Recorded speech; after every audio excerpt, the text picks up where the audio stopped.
guys, I'm back, and today we're going to be running a train. Good news, I may have a solution to my heating problem. This is one of my engines. Bad news, it It's a involves me y6b. digging up the radioisotope thermoelectric generator.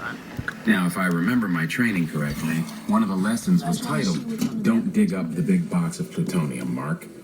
I get it, RTGs are good for spacecraft, but if they rupture around humans, no more humans. Which is why we buried it when we arrived. And planted that flag so we would never be stupid enough to accidentally go near it again. But, as long as I don't break it.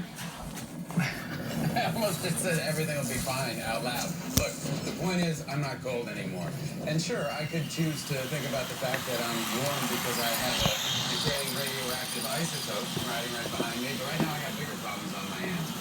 I have scoured every single data file on Commander Lewis's personal drive. This is officially the least disco song she owns.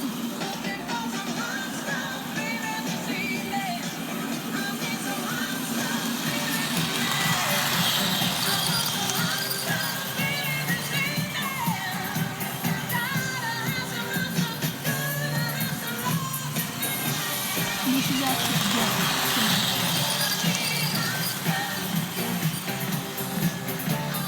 You remember when John gave me this engine?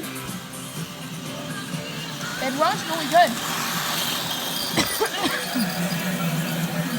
Where is Martin going? Well, we believe that he's preparing for a journey. He's been conducting incremental tests, taking the rover 2 out to land along the coast each time.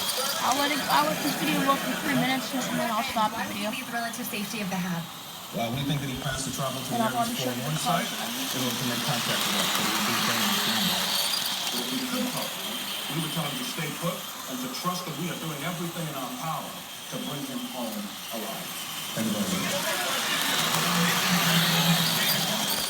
Don't say bring him home alive, Vincent. You know what? These interviews aren't easy. So God forbid I try to say something proactive and positive. Annie? No more Vincent on TV. Copy Here are that. the cars. 76 kilometers. Am I reading that right? Engine and some other Are you cars. asking me?